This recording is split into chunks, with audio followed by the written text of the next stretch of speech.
We are the stories we tell ourselves. But what if those stories are wrong? What if they were never ours to begin with? This is the mirror within.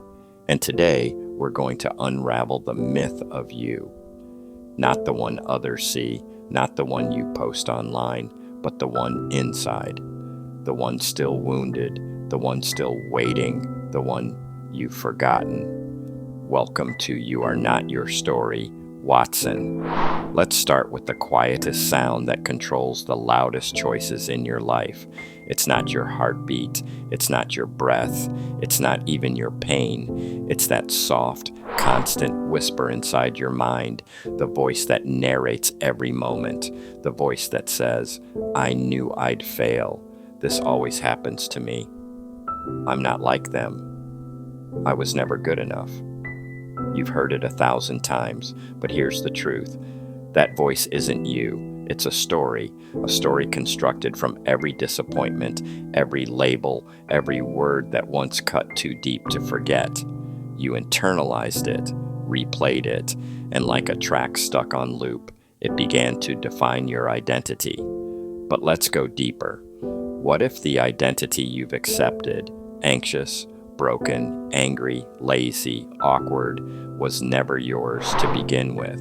To understand where these narratives come from, we look to James B. Watson, the father of behaviorism. He believed that human behavior was not born from a soul or an inner essence, but from conditioning, from the environment, from repetition. Watson famously claimed, "Give me a dozen healthy infants, and I'll guarantee to take anyone at random and train him to become any type of specialist I might select. Doctor, lawyer, artist, regardless of his talents, penchants, abilities, vocations, and race of his ancestors." Watson challenged the belief that we are born with fixed selves.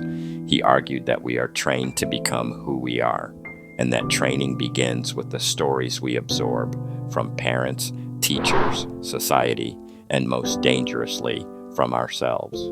When a child hears you're too emotional, enough times, they believe they are.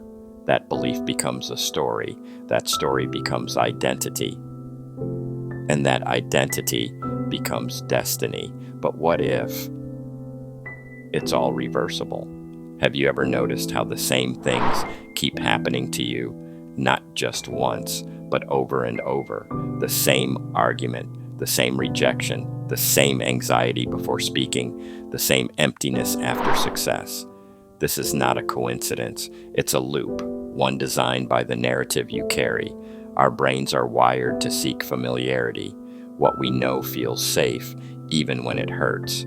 That's why trauma feels like home, why chaos feels normal, why some people always find themselves back in the same story, just with different characters. Here's what happens. 1, you experience something painful, let's say abandonment. 2, you make a meaning out of it.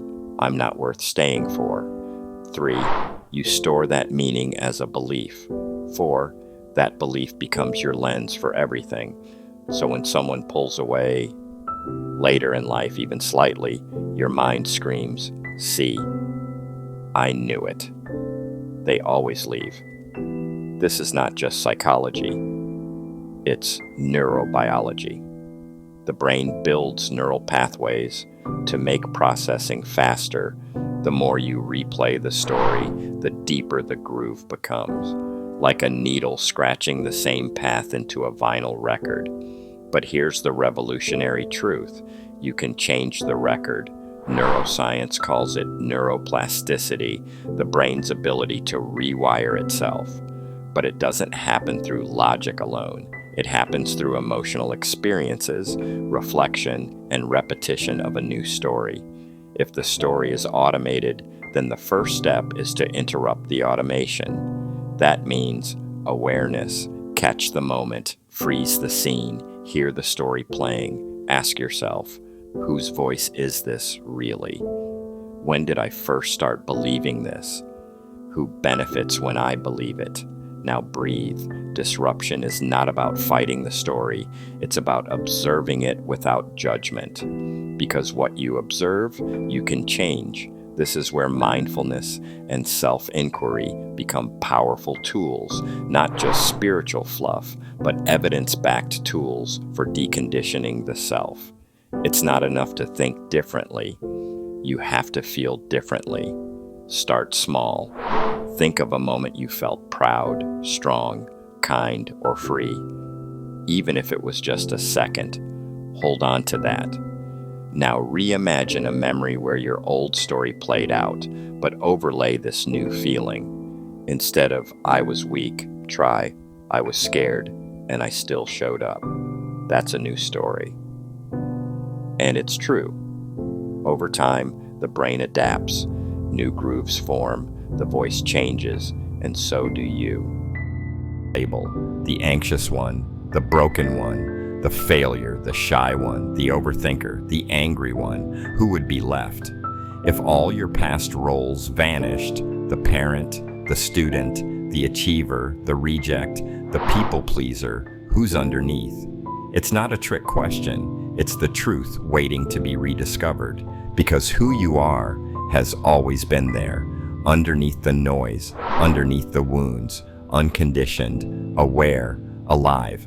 The point isn't to erase your story, it's to reclaim the narrator's seat, to consciously choose what gets written next, and to realize you were never the story, you were and are the one listening.